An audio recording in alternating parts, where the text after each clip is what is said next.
Welcome to Tradition and Sanity. The Reign of Novelty and the Sins of the Times. Why the Novus Ordo is solely modern in content. Part 4. Conclusion. In the last part, we refuted the notion that the Novus Ordo is more ancient, or that it resembles early Christian liturgies. On the contrary, its construction, out of freely chosen filtered materials, all of them reworked, makes it triply ultramodern. In fact, the assumptions behind the reform negate its claim to being traditional in any sense. In order fully to understand the premises on the basis of which I will draw my conclusions today, I strongly recommend reading the preceding parts first. Conforming our language to the truth. Nothing produced by a committee that operated according to progressivist principles could ever be truthfully given the same name as something traditional. Thus, the term Roman Rite can be applied only to the Tridentine Rite in its bimillennial continuity. The Novus Ordo is not, and could not ever be, the Roman Rite, except for an adherent of nominalism or positivism, for whom language does not name realities but only invented concepts. In that case, Roman Rite is no more than a flatus vocis. A church that adheres to the real created order as the bedrock of human knowledge and desire. A church built on the historical inbreaking of divine revelation and its historical continuation in the community formed by that revelation. A church that confesses the enfleshment of the Word as the ultimate scandal of the particular, reflected in the particularities of Christian tradition. This church cannot accept that nominalism and positivism without committing a suicidal inconsistency that would vitiate all of its claims. Put differently, if the modern liturgists are correct, then historical confessional Catholicism itself is false. But if the modern liturgists are incorrect, then the traditionalist position follows of necessity as the only alternative. Having seen what we have seen, it also follows that we cannot correctly speak of a liturgical reform, as I have hitherto done in line with convention, but only properly of a liturgical revolution. A reform presupposes something to return to as a base, that is, a form to which one can be newly conformed. Martin Mosebach has often said that reform implies return to form, that is, return to the reign of form over matter, quality over quantity. So, for instance, governmental reform will keep the Constitution, the laws, the offices, but will try to follow or implement them better, or remove whatever is obstructing their best operation. A revolution, in contrast, overturns the existing order and replaces it with a new constitution, new laws, and new offices, even when it retains some of the material elements of the old order, such as palaces, now converted into the party's headquarters. In like manner, while there is not a material overturning of every aspect of the old liturgy, for example, the Church still has priests and deacons serving at the altar, and 13% of the orations of the Old Missal did, amazingly, find their way intact into the New Missal, though only 13%. Nevertheless, the Old Liturgy, including its symbology, its music, its rubrics, is repudiated by Paul VI as a form and a norm, inasmuch as anything retained was retained only by passing through the self-consciously modern filter of the New Rite's authors, who were given a nearly unlimited power of evaluation, selection, redaction, and composition.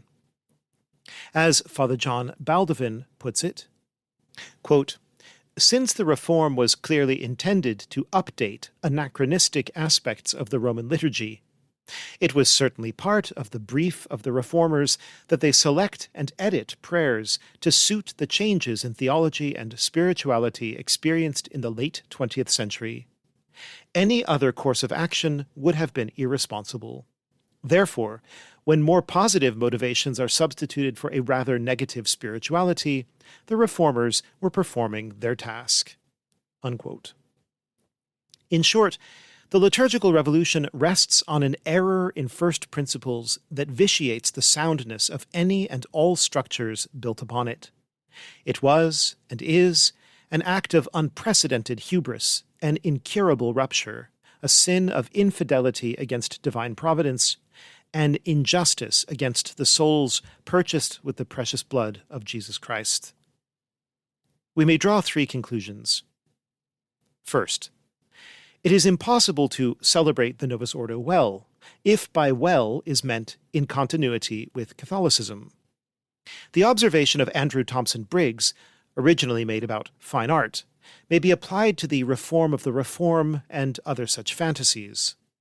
Quote, "We cannot receive the tradition by standing outside the tradition, appropriating what we will. That is what tourists do. It is an inorganic approach, a postmodern approach, bound to fail.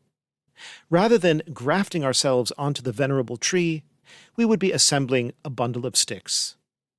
When, in the old poetic world, the young received the tradition, they received it whole from a master." Unquote. That is the nature of tradition, received whole from a master. All three of these elements are important. First, received. Second, whole. Third, from a master. And that is why the only road forward is an uncompromising restoration of the Roman Rite in its Tridentine, that is, pre-1955, fullness. Second, we must admit, lamentably, that thanks to the expenditure of vast quantities of ultramontanist capital, it was possible for Paul VI and his successors to impose a pseudo-liturgy on the Latin Rite Church in such a way that it has become artificially established as a pseudo-tradition. In other words, it has become emotionally and socially normative, even if it cannot ever be metaphysically, epistemologically, and morally normative. As the great French traditionalist Jean Madaran observed, quote, "There are now two traditions in the Church, two heritages vying for the Catholic name. They do not have the same titles, the same value, the same authenticity. One draws its legitimacy from the system of values recognized by the contemporary world, the other from the witness of the Church until Pius XII. The Revolution became tradition. The Revolution created its own tradition, no longer outside the Church, but within it." Unquote. That is how a pseudo-tradition is created. The elements in their new constellation are established by decree, accepted by quote-unquote obedience, and harden into custom. The conciliar revolution established the elements all at once. It took about a decade, which is a flash in the pan in church history, hence the language of a new Pentecost.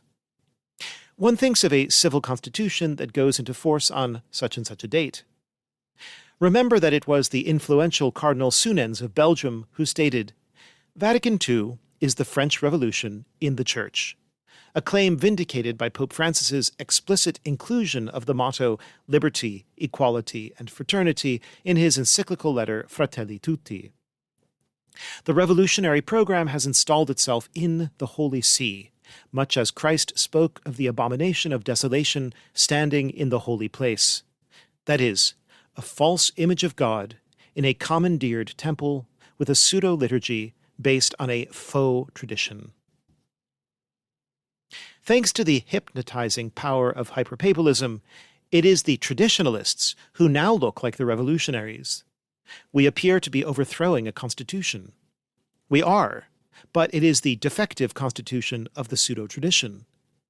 Why should we respect an arbitrary constitution formed by a group of theological Jacobins when there was already a constitution present, one that issued from the totality of church history, from the age of the Fathers, from the Apostles back to the heart of Christ?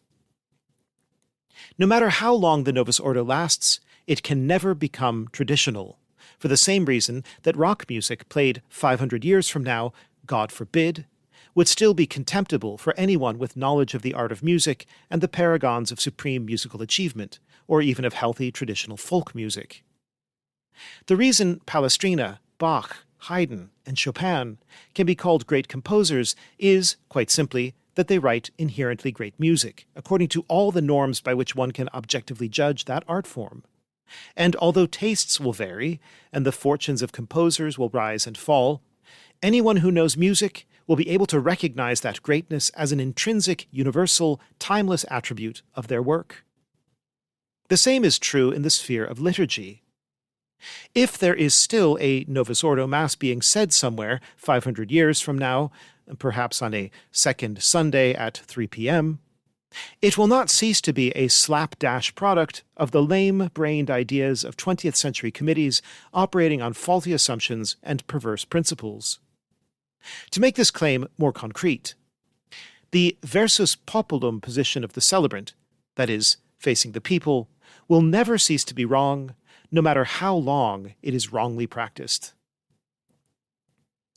Third, our argument sufficiently demonstrates that the Novus Ordo cannot but be illicit.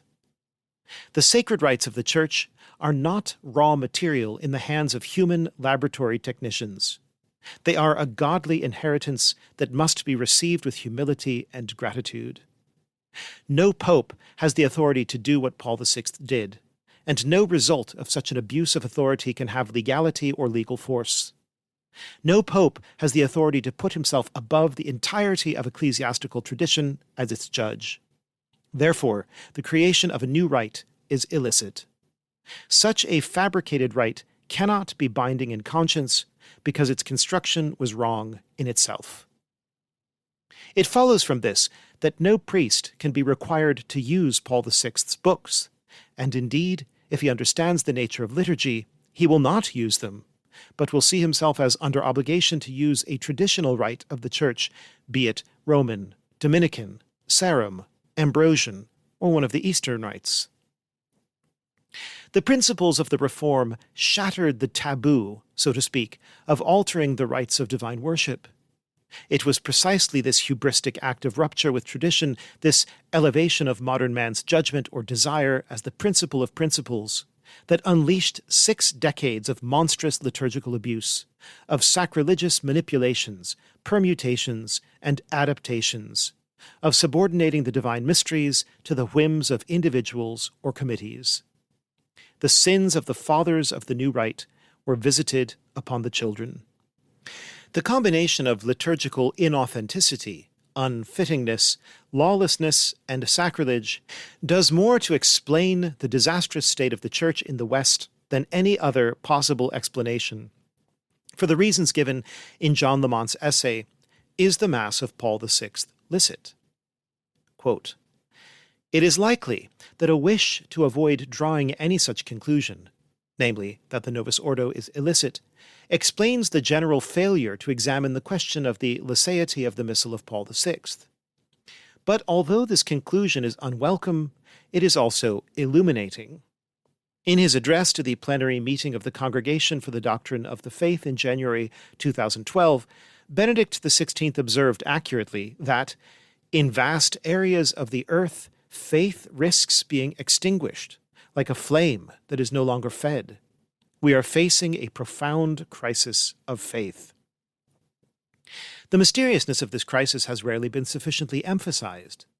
It is not as if the Church is confronted with enemies that have a real, although twisted, spiritual appeal and a powerful message, as was the case with the first Protestants, or an enemy supported by brilliant minds and literary talents, like the Enlightenment, or an enemy with slogans and goals that appeal to serious and self-sacrificing persons, like the French Revolution with its liberté, égalité, fraternité. The Church today, in contrast, is being defeated by a secularist hedonism whose aims and slogans are consumerist greed, abortion, contraception, fornication, euthanasia, the legitimation and celebration of sexual perversion, atheism, and the rejection of any difference between man and brute animals. These are all pure diseases of human society, rather than twisted forms of the pursuit of legitimate objectives, such as justice and knowledge. Twisted forms that did exist in such anti-Catholic movements as the French Revolution and communism, and that gave these movements their strength. The diseases of secular humanism do no more than cripple and destroy their adherents. They are a source of weakness to the enemies of the Church rather than a basis of real strength. It is thus strange that these enemies, advancing these positions, have been triumphing over the Church all across the board. Such weak, corrupt, and decadent opponents should not present a serious challenge to the Church. The fact that the Novus Ordo is illicit, however, largely explains this triumph. If the divinely established form of worship of God has been suppressed in by far the larger part of the Catholic Church, that means that the duty of worshipping God is not being fulfilled in this part of the Church. The fruits produced by the worship of God have, as a result, largely been lost to the Church. Her members are not sanctified by their participation in worship that is pleasing to God, and the grace and mercy that God provides in response to such worship are lost. This explains the current internal decline of the Church, a decline without parallel in history, and her defeat by intrinsically weak enemies. The preponderance of unnatural vice over fornication in the sexual sins of the Catholic clergy, and the important role of sexual perversion in the ideology of the enemies of the Church, themselves also things without a parallel in history, may also be linked to the abandonment of the proper worship of God.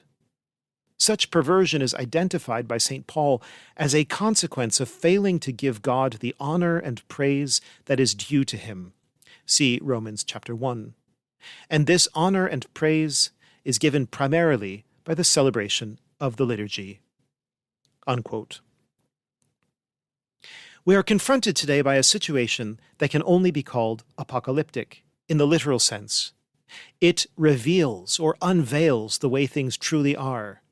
And this is a tremendous grace in itself, to have the veils torn off of illusions and lies, while paradoxically revealing or unveiling the truth about that which is inherently mysterious and veiled, the mysteries of faith that infinitely transcend the capacity of human reason and the reach of human techne, the inscrutable origins of divino-apostolic rites with their millennial fecundity, their power to reach and to claim even us victims of revolution and to bring us healing and peace.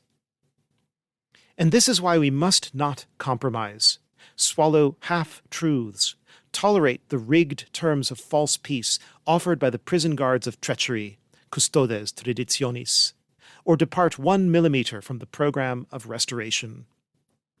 As long as the tradition is under attack by the wolves that would tear it to pieces, we must be vigilant, fully committed and engaged, ready to suffer and even to die for the most beautiful thing this side of heaven, which emanates from and returns in praise to the fairest of the sons of men, Jesus Christ, King of kings and Lord of lords.